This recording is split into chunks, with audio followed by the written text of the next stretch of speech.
Abi jahalatin summa yatubuna min qarib faulaika yatubullahu alaihim wa kana Allahu aliman hakima. Sesungguhnya taubat di sisi Allah hanyalah taubat bagi orang-orang yang mengerjakan kejahatan lantaran kejahilan, yang kemudian mereka bertaubat dengan segera. Nah, itu dah.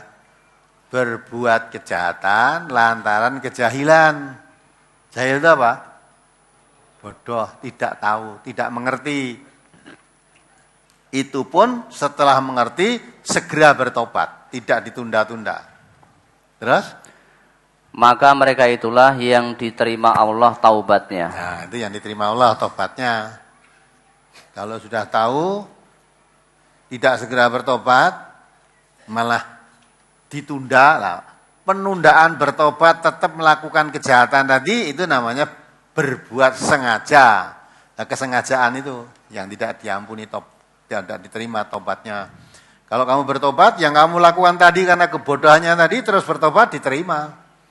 Orang yang tobatnya diterima itu ibaratnya berbuat salah dihapus seperti belum berbuat salah, dihapus, diterima tobatnya.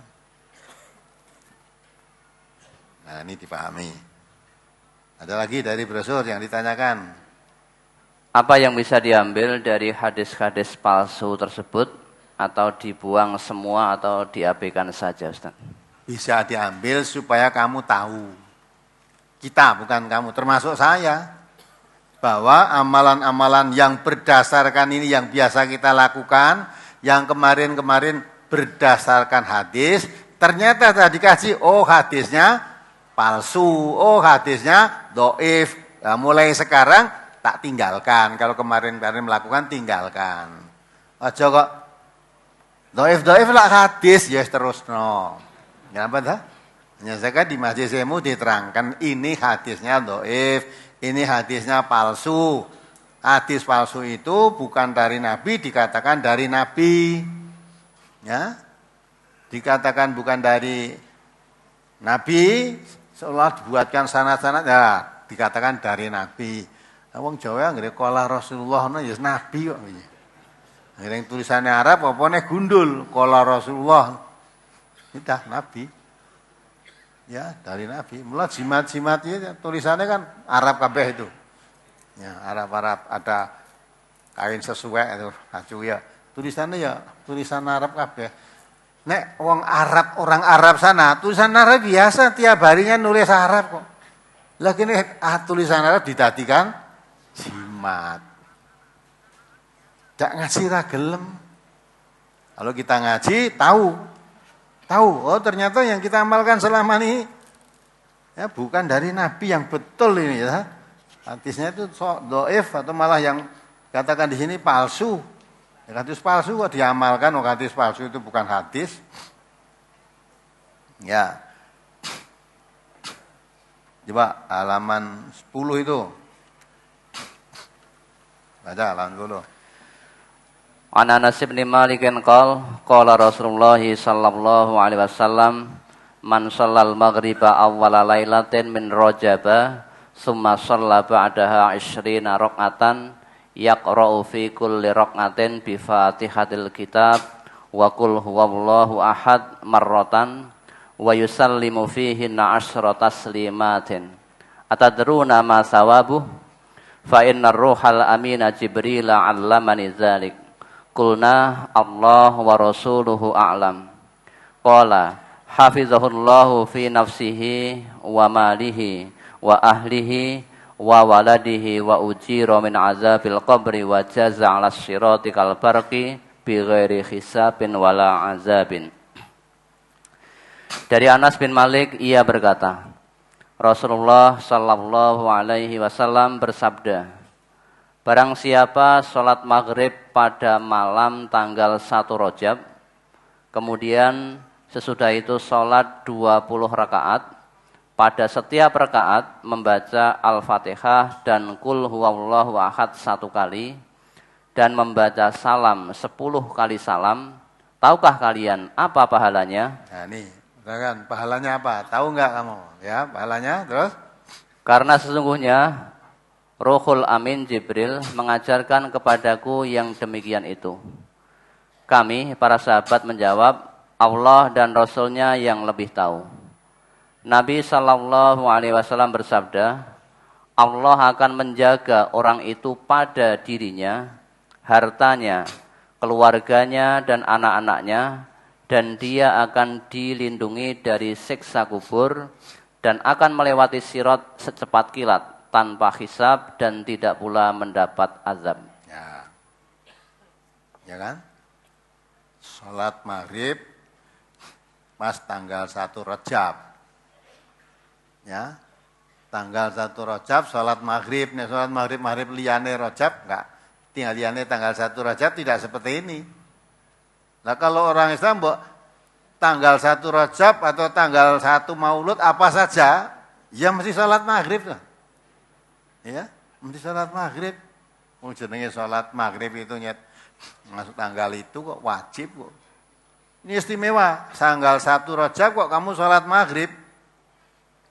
Ya, setelah itu salat sunat lagi 20 rakaat.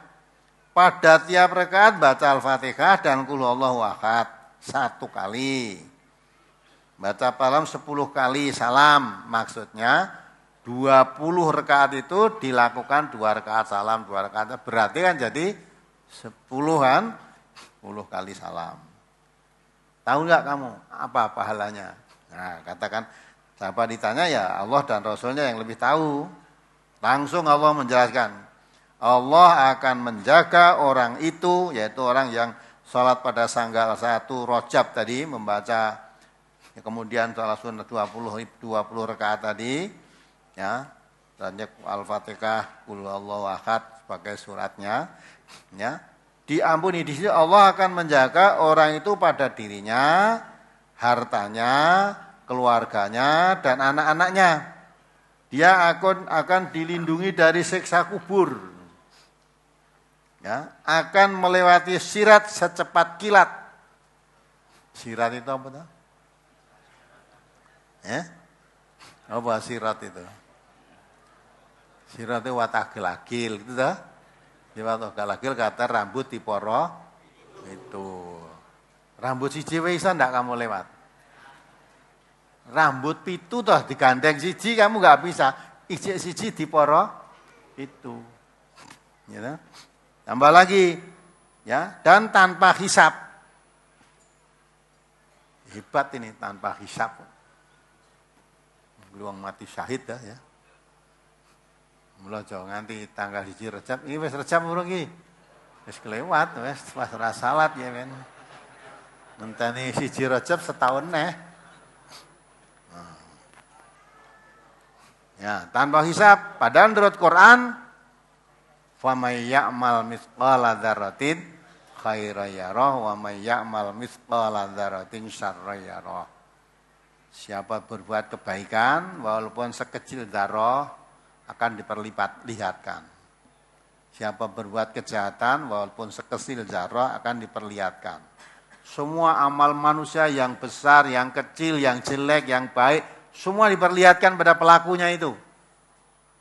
Loh, waktu dulu kamu hidup di dunia, katanya ditanya kamu tidak ngaku, dan ternyata ini ada gitu kok, videomu ada di sini. Nah itu kan. Nah setelah itu bagaimana? Nah nanti masuk yaumul hisab. Ini tadi tanpa hisab padahal.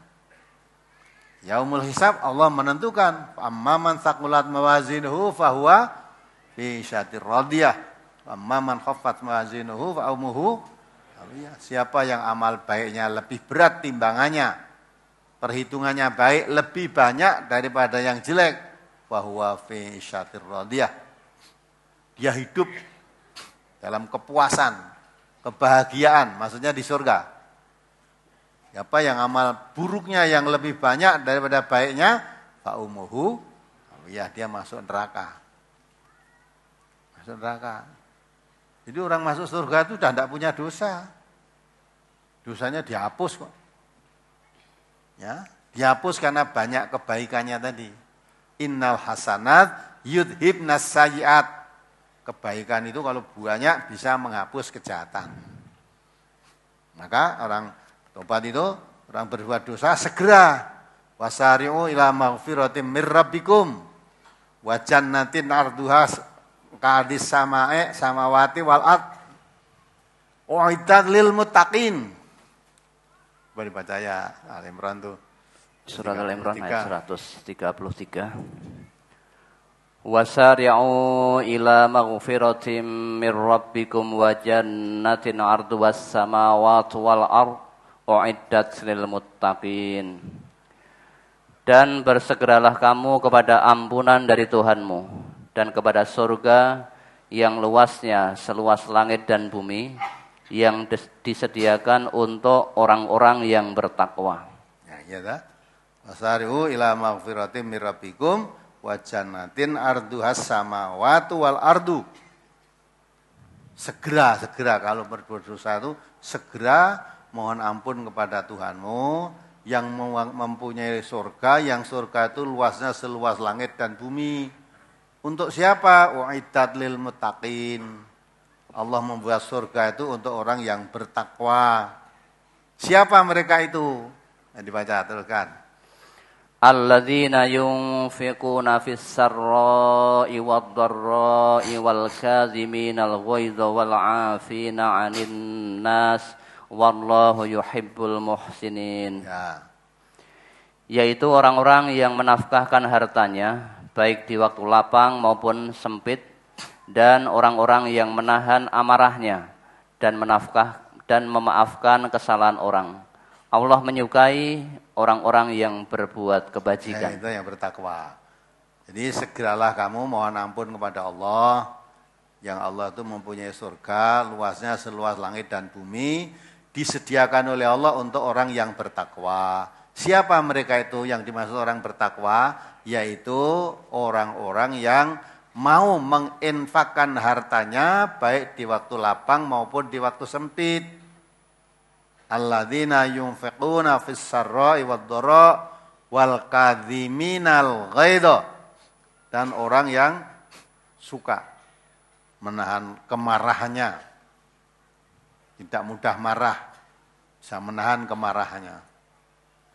Ya, yang ketiga wal afina 'anin nas. Suka memaafkan kesalahan orang lain, tidak pendendam. Maka orang yang bertakwa itu tidak pendendam. Kalau ada orang salah ya dimaafkan. Ora kok ngantek turun pitu ora kelem. Dadi godhong ora nyuwek gitu ta. Dadi banyu ora nyawuk wis kemaran luar biasa. Kuwi mesti dudu wong takwa. Nek orang takwa enggak gitu. Ya, wong Allah itu kamu punya kesalahan sebesar gunung aja kalau kamu bertobat diampuni oleh Allah kok. Lah manusia sampai kamu begitu ya, membencinya sampai turun pitu sampai ora gelem, kamu berjasa pernah memberi apa kepada dia? Menyakiti apa? Salah apa dengan kamu kok sampai kamu kepati-pati begitu itu. Nah, itu bukan orang yang bertakwa. Kalau orang bertakwa tidak punya dendam. Pemaaf itu lebih disukai Allah daripada pendendam. Maka Nabi kita sebagai uswah hasanah menuntunkan. Maka orang yang suka memaafkan orang lain, tidak pendendam, kalau kamu diputus hubunganmu, kalau dalam bahasanya dijotak gitu ya. Maaf ini orang Jakarta yang dari Kepala Dinas Kesehatan kemarin waktu di Kerawang ketemu saya. Dia pesen, Pak Ustadz, MTA sudah milik nasional, mbok kalau isi pengajian tidak pakai bahasa Jawa. Jadi Kepala Dinas kemarin peresmian MTA apa itu SDIT di Kerawang, di kantor Bupati bincang-bincang itu. Kadang saya judek, tidak tahu artinya, tapi lama-lama tak pikir ya bisa ketemu akhirnya. Tapi banyak yang tidak tahu. Nah yang saya hadapi ini orang Inggris semua kok. Nah itu. Kadang-kadang ya delok. Apalagi minta dijawab dengan bahasa Jawa ngoko ini terus piye coba. Ya malah ya kadang-kadang ya campur sithik lah. Jadi beliau minta, karena itu ya bahasanya bahasa Indonesia, udah umumnya bahasa Indonesia kan tahu semua. Ya, nah Bapak nggak ngerti orang di pelosok-pelosoknya masih banyak yang tidak tahu bahasa Indonesia. Ya. Jadi ini, kalau diputus hubungan oleh seseorang, Nabi kita memerintahkan sil, sambunglah. Sil mangkotoak, sambung orang yang memutus hubungan dengan kamu. Waktu man haramak, berikan sesuatu kepada orang yang tidak pernah memberi kepadamu. Seolah-olah memberi kepadamu itu haram, maka dia tidak pernah memberi. Menegur saja haram, sampai tadi. Jadi banyu ora nyawuk, jadi gotong ora nyuwek itu karena saya negur kamu aja haram. Nah kalau ketemu orang semacam itu, sambunglah ya. Berikan sesuatu pada dia. Wa'fu amman dalamak. Maafkan orang yang mendolimi kamu. Kamu diperbuat dolim, ya dah, maafkan saja biar. MTA ini didolimi banyak orang. Seperti tadi laporan dari Kalimantan, MTA itu katanya miring. Tapi kalau kamu mau memperhatikan betul, yang miring itu yang ngomong. Kalau memperhatikan betul loh. Ya, loh MTA itu jelas pusatnya, jelas sumbernya, jelas. Setiap amalan, kajian. Amalan-amalan ditunjukkan dalilnya. Ada yang mengatakan ingkar sunnah. Ini tadi hadis semua nih. Tapi enggak mau pakai. Iya, hadis enggak mau pakai karena hadisnya ini palsu. Ya, mestinya kamu bersyukur. Oh, ternyata tidak semua hadis itu betul loh. Ada yang palsu. Ya, ada yang diragukan kebenarannya. Lah kalau Quran itu la raiba fi. Tetapi MTA bukan berarti menolak hadis. Hadis-hadis yang sahih kita pakai. Hadis sahih mesti bersesuaian dengan Quran. Pasti itu. Ya tidak mungkin toh kita akan menjabarkan Quran sendiri tanpa hadis. Nah, kita mau sholat tanpa hadis, biaya coba. Nah, kita. Nah itulah maka gunanya apa? Ini diterbitkan wong hadis dhaif biar kita tahu yang selama ini kita mengamalkan hadis-hadis ini dalam kehidupan terutama di bulan di bulan Rajab, nanti bentar lagi bulan Sya'ban. Ada yang puasa nisfu Sya'ban, ada kan? Nanti puasa nisfu Sya'ban. Tanggal berapa itu? 15 bulan Sya'ban. Ada lagi nanti nyadranan. Tahu Bapak nyadranan tahu? Apa nyadranan itu apa? Ya? Ya? Nah iya, nyadranan itu ruah. Bulan Sya'ban itu ruah. Ada acara apa di situ? Ngirim? Nah, di mana? Di makam, di kuburan. Di kuburan, terus di situ kondangan, didoani oleh seorang kaum apa mutin begitu. Terus membaca apa, ganjarannya dikirimkan kepada yang mati. Kan gitu lah. Nah itu sadranan. Ternyata dicari dalam hadis sadranan itu enggak ada. Enggak ada. Tapi kalau mubalek yang pintar ya bisa. Sadranan itu katanya dari kata sodrun. Sodrun itu dada. Jadi melapangkan dadanya. Malah ada pendapat dari orang yang kalau bulan ruah di Sadrani itu, ya Allah menghentikan siksa kubur. Orang-orang yang dikubur sana, siksa kubur semua dihentikan karena sudah dikirim hembusan angin segar dari saudara-saudaranya yang mengirim tadi. Ya itu ya cari hadisnya yang begitu ya enggak ada. Tapi yang mengamalkan banyak. Padahal Allah mengatakan wala takfu ma laisa laka bihi ilmun. Kamu jangan melakukan perbuatan ibadah yang kamu belum tahu ilmunya. Ibadah itu harus berdasarkan ilmu. Ilmunya dari mana? Dari Nabi. Karena Allah mengangkat Rasul itu sebagai uswatun hasanah. Ikuti Rasulullah cara beribadah. Ibadah tidak mengikuti Rasulullah ditolak. Man amila amalan laisa alaihi amruna fahuwa raddun. Siapa berbuat ibadah yang tidak menurut perintahku, tidak menurut contohku, ditolak. Ditolak itu tidak diterima.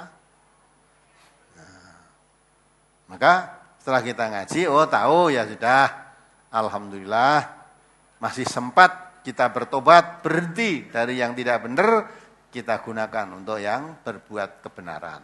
Ibadah yang selama ini tidak dituntunkan, setelah saya ngaji, tahu alhamdulillah kita beralih kepada yang dituntunkan. Jadi jangan malah merasa diolok-olok, bukan. Mau ditunjukkan kebenaran kok diolok-olok itu gimana? Justru hadis, ayat yang dibacakan itu sasarannya pada kita sendiri. Terutama pada yang ngomong ini. Kalau saya yang ngomong saja, aku ya amalan masih begitu-begitu kok nerang hadis itu. Lah iya, dulu aku ya seperti ini, setelah tahu saya berhenti. Lah sekarang tahu tak kabarkan kepadamu semua. Kalau mau berhenti mari berhenti. Kalau tidak mau silahkan terus, dasarmu iki gitu. Dasarmu hadis yang palsu tadi. Pemerintah itu yang beli buku perimbuan yang alun-alun. Itu ada takbir mimpi, ada takbir kejutan, ya, ada bisa nasib barang itu. Nah, itu ada kola Rasulullah barang. Ya, inilah jadi manfaatnya hadis ini diterangkan untuk memberitahu kalau bapak-bapak atau ibu-ibu yang pernah mengamalkan seperti ini loh dasarnya hadis-hadisnya ternyata biasa dipercaya. Maka karena itu hadisnya palsu, ya lebih baik jangan diteruskan. Namun kalau sudah dikandani palsu, nekat diteruskan, ya resiko tanggungin sendiri. Toh man amila sholihan falinaf, wa man asaf alaiha. Siapa berbuat baik, amalannya untuk diri sendiri. Berjelek ya ditanggung sendiri dosanya. Orang lain tidak akan memikul dosa. Wala taziru waziratun wizra ukhra. Dosa itu pikul sendiri, tidak bisa orang lain ikut memikul dosanya. Ya, apalagi? Pertanyaan dari brosur cukup. Ya. Ini selamat datang rombongan-rombongan ini dari Pituruh Purworejo. Satu bus Purworejo. Oh ya, juga cabang Bayan Purworejo, satu bus lagi. Ini binaan Ketawong Purworejo, satu bis Ketawong. Ah, penulis keliru ini. Saya tinggal baca kok. Ketawang. Binaan Ketawang Purworejo, satu bis dan 2 mobil. Jadi ada 4. Ini ngajian yang dulu di demo, rumahnya dirusak, nggak boleh ditempati. Masuk Purworejo itu dulu spanduk-spanduk, ya. Di saya itu harus bersih dari NTA, anti NTA. Ora iso wer bendung, ya ta. Mbok bendung malah tukul pirang-pirang itu, mas datang ke sini. Itu bukan karena keampuhan warga di sana, karena keampuhan Al-Quran dijaga oleh Allah, ya dah, dijaga. Allah mengatakan inna nahnu nazalna dzikra wa inna lahu lahafidun. Allah yang menurunkan Al-Quran dan Allah yang menjaganya. Allah yang menjaganya. Wallahu mutimmun nurihi walau karihal kafirun. Allah tetap akan menyempurnakan cahaya Islam. Di Quran itu seperti cahaya, yukhrijun nas minadz-dzulumati ila nur, keluarkan manusia dari gelap gulita ke cahaya yang terang benderang. Fitrah manusia itu mesti kepingin dari gelap menuju terang. Ini gelap, ada obor penerang kok enggak boleh, ya, untuk mencari obor tempat yang terang. Sedang fungsi Quran itu sendiri mengeluarkan manusia dari gelap gulita ke cahaya yang terang benderang. Maka orang hatinya bersih, tersinggung, tersentuh oleh Al-Quran, hidayah masuk, jadi terang. Maka makin ditekan, makin tumbuh. Itu bukan hanya di Purworejo, bukan di Demak, bukan itu. Sejak Rasulullah turunkan menurunkan Al-Quran, Allah kepada Rasulnya, Rasulullah menyebarkan Al-Quran, nah itu sudah. Itu Allah menyebarkan Al-Quran. Lalu ada, dulunya terkenal orang yang dapat dipercaya, setelah menyebarkan Al-Quran, dianggap orang gila. Ya, disebarluaskan. Sampai pamannya sendiri, namanya siapa?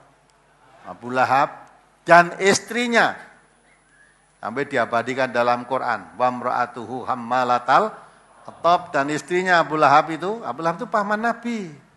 Istrinya ikut keluar masuk menggendong kayu bakar. Orang kok gendong kayu bakar nggo gawe areng itu bukan. Maksudnya kemana-mana keluar masuk kampung membakar-bakar, manas-manasi kampung supaya benci kepada kenabian Nabi Muhammad. Ini ada orang mengaku dirinya sebagai Rasul, itu keponakan saya sendiri. Ya, jangan percaya, itu masih sejak kecil orangnya agak gila, kurang akal, sufaha dalam bahasa Qur'annya disebut sufaha.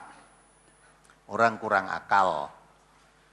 Maka sekarang kalau mengaku dari Rasul, jangan percaya. Ya, sampai diabadikan oleh Allah. Ya, tabat yada Abi Lahab wa tab, ya.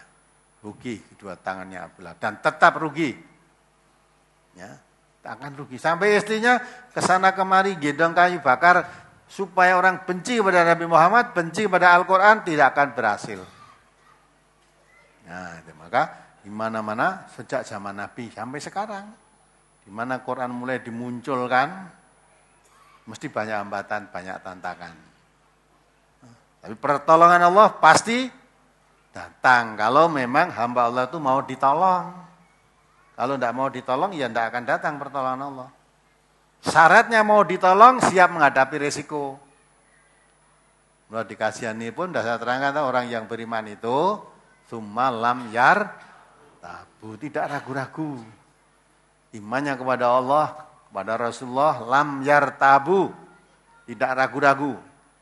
Mengapa di situ ada kalimat lam yar tabu? Karena akan sudah diterangkan oleh Allah kan, akan menghadapi. Kalau kamu mengaku iman gitu aja, sholat di rumah sholat, tapi kalau sudah mulai amar ma'ruf nahi mungkar, menegakkan kebenaran, menyebarkan Al-Quran, nah, pasti akan mengalami hambatan-hambatan, menandang risiko. Nah, risiko apapun yang dihadapi dalam menegakkan kebenaran, jangan ragu-ragu. Nah, kalau kamu tidak ragu-ragu, Allah menolong kamu. In tansurullah ansurkum wa yusabbit aqdamakum. Nah, kalau kamu betul-betul berusaha menegakkan agama Allah, Allah akan menolong kamu dan menguatkan pendirianmu, meneguhkan pendirianmu. Alhamdulillah. Dengan pertolongan Allah makin yakin. Kalau buka pengajian, ya, sudah bertahun-tahun tidak pernah ada apa-apa, ya sekarang ngamalke, genah orang ngamalke. Wah itu, rasa-rasa ini kono dong ini lah kok ini apa-apa ya, nyat orang ngamalke kok. Mau ngaji tok tapi nggak diamalkan. Ya, selama tidak ngamalkan ya tidak apa-apa. Nah, kalau Quran sudah mengamalkan, Quran itu diamalkan, hadis-hadis sahih diamalkan, pasti tanpa asing kata Nabi begitu. Nah, orang asing dalam mengamalkan Quran dan Sunnah itu dikatakan Nabi seperti menggenggam bara, mesti panas. Ya, panas artinya banyak gangguan, banyak rintangan, banyak ujian, itu panas kan? Tapi Nabi mengatakan fatu balil ghuraba, bahagia orang yang asing itu tadi. Nah, kalau kok cipodo biasa, hambatan sedikit pun nggak pernah ngalami, ya emang kamu nggak ngamalkan udah. Yang ngamalkan mesti lah kita apa ada gangguan. Kadang-kala tidak dari tetangga, malah dari keluarga. Nah, kemarin minggu yang lalu tuh ada malah ada ibu, ya, kau naik ngaji, orang untuk mulih. Datang dah ibunya sekarang tuh, yang tanya kemarin minggu itu. Nah mungkin kebacut mulih dicencang orang untuk ngaji. Nah solusinya minta sih. Lah orang untuk mulih mergo ngaji kok. Solusinya minta ke sini. Nah, terus piye? Gitu. Nah, padahal kewajiban suami itu ku anfusakum wa ahlikum, jaga dirimu, jaga keluargamu, istrimu, anakmu jangan tersentuh api neraka. Nah, dirinya sendiri Berani masuk neraka kok. Tidak sholat, suka mabuk, suka judi, ada. Lah kok istrinya kon jogo lah, malahan ya salah paham kan? Nah, maka itu kacau rumah tangga itu kalau sudah begitu itu. Ya, ini kan.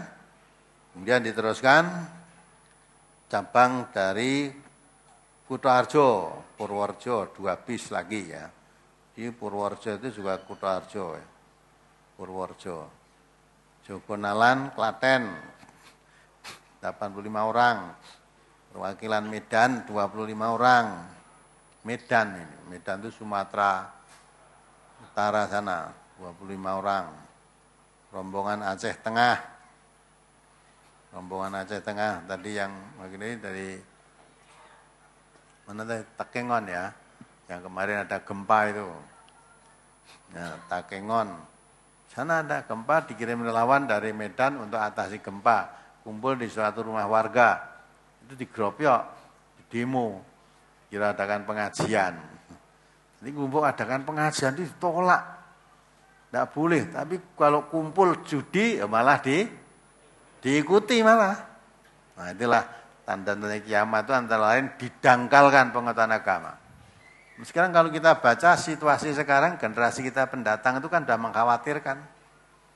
Ya, pelecehan seksual di bawah anak, di bawah umur itu, kita lihat TV terus berkembang terus itu. Yang sering ditayangkan di TV akhir-akhir ini, di Jakarta International School. Padahal sekolah bayarannya mahal, ternyata tidak menjamin keselamatannya. Pelakunya bahkan para pelakunya sendiri orang-orang dalam di situ. Padahal kalau orang masuk dari dalam keluarnya sulit, ketat sekali, tapi ternyata di dalam tidak dijaga. Anak-anak kecil, di bawah umur coba. Belum lagi yang mati kelebihan dosis minum keras. Ya. Belum lagi yang anak SMP membunuh temannya. Belum lagi ya yang macam-macam kejahatan. Hampir ekstasi itu disergap di bandara ini, disergap pelabuhan ini berkilo-kilogram. Orang entek. Isi wae terus barang iki ning endi? Ya. Yang ketangkep terus diapakan ya. Kok ora kapok-kapok itu lah. Nah, itu melihat begitu kita memprihatinkan. Ya, akan apa yang terjadi generasi mendatang? Ya, maka kita harus hati-hati. Menyekolahkan anak pun harus hati-hati. Ya, memilih lingkungan yang baik. Kalau generasi sudah begitu, kata Allah akan menemui kesesatan. Fasaufa yalqauna ghayya. Kalau generasi sudah menyia-nyiakan sholat, menuruti hawa nafsu, pasti generasi tadi kesesatan yang akan didapat. Nah, kita prihatin kan ya begitu tuh. 25 orang dari Medan. Rombongan Aceh Tengah, Takengon ya. Binaan Mojokerto, Dawung, Sragen 15 orang. Pendengar radio Desa Geneng, Prambanan, Klaten 34 orang. Cabang Tempel, Sleman 15 orang. Nengahan, Bayat, Klaten 30 orang. Cabang Ungaran Timur 2. Ungaran Timur 2, 1 bus. Cabang Kedu, Temanggung 1 bus. Cabang Pakis Purwodadi 20 orang. Ya. Kemudian binaan Berkas Kabupaten Semarang 15 orang. Cabang Kedunggalan 1, Ngawi 1 mobil. Ini dari jauh-jauh, dari luar Solo Raya semua. Bahkan ada dari luar pulau. Aceh, Medan.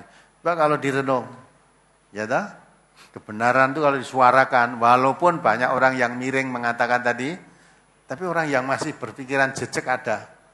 Jauh tersentuh hatinya. Walaupun Medan, walaupun Aceh, kalau dipikir berapa biayanya datang ke sini. Katanya yang dari Aceh tadi mau tinggal di sini 1 bulan. Ya.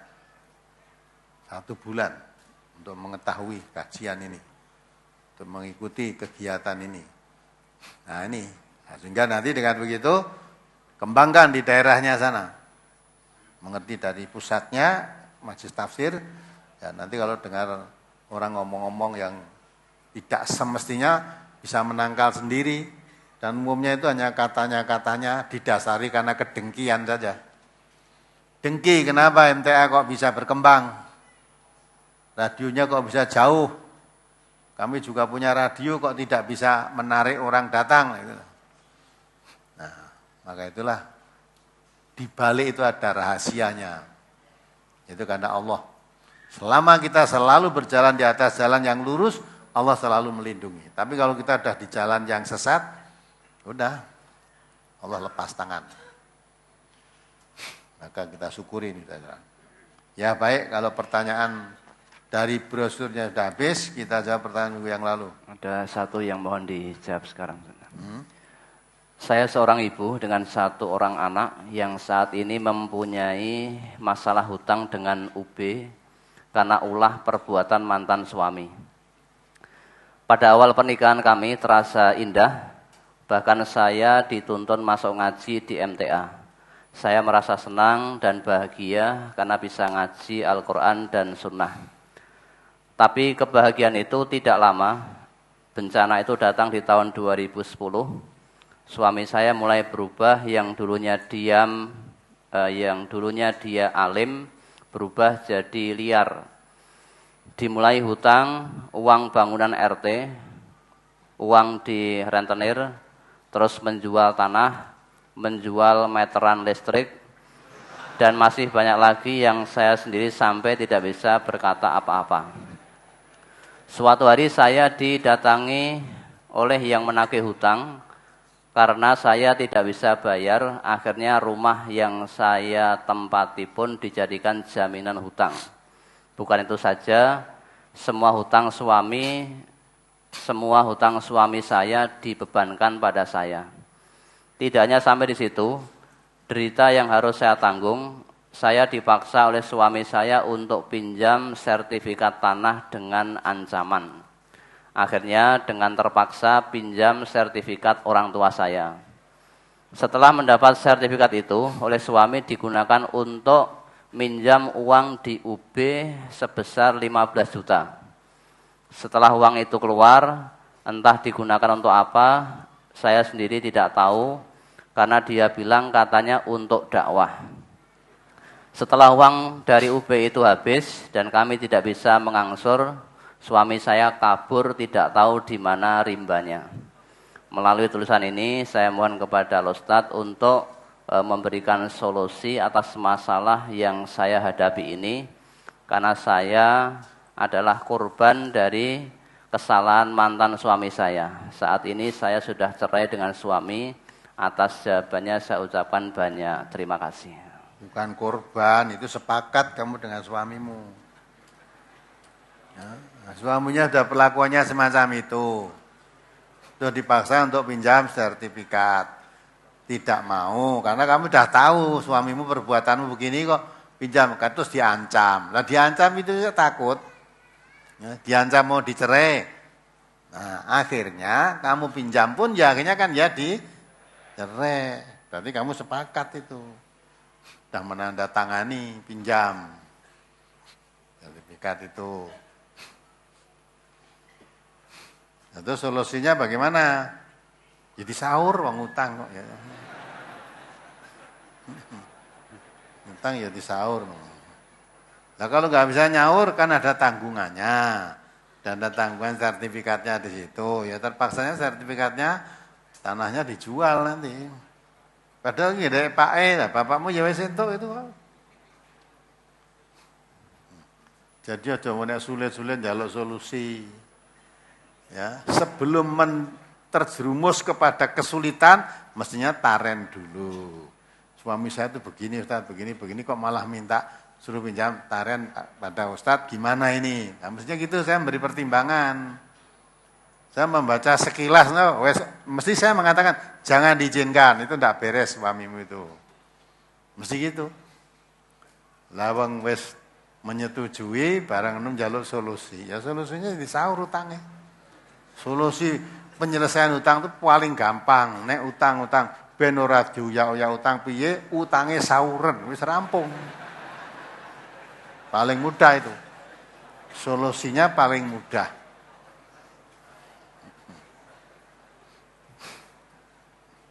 Apalagi?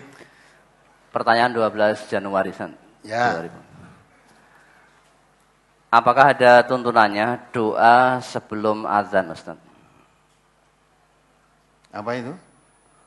Tanggal berapa? 12 Januari 2014. Doa sebelum adzan saya belum tahu. Yang tahu itu doa sesudah adzan. Yang saya tahu itu doa sesudah adzan.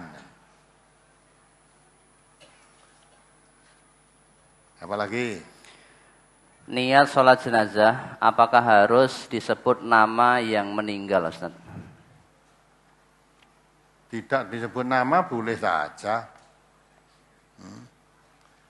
Misalnya kalau jenazahnya itu laki-laki disebut apa? Penggantinya boleh Allahumma fir lahu warhamhu.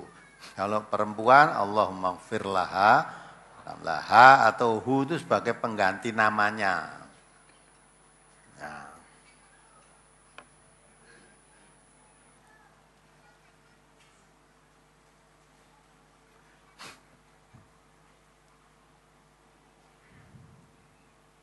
Apalagi? Apakah ada tuntunannya seorang imam membaca 2 surat dalam 1 rakaat?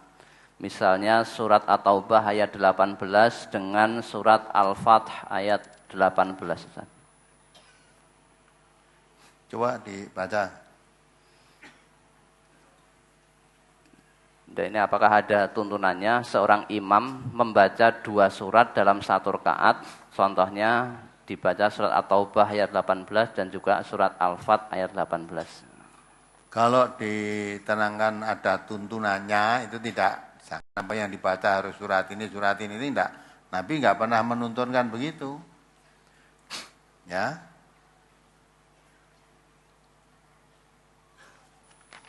Tempat saya kok nggak ada tuh. Tanggal 12 Februari. Januari. Januari.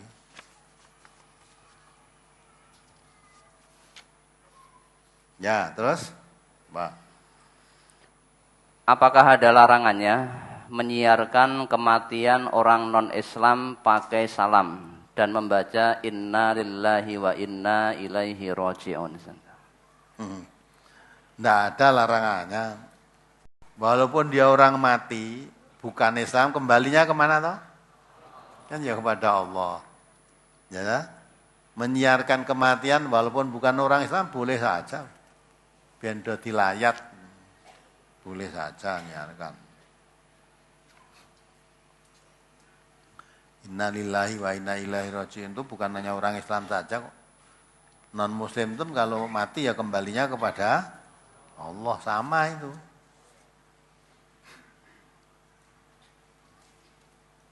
Apalagi? Apakah berdosa mandi di kamar mandi sendirian tidak pakai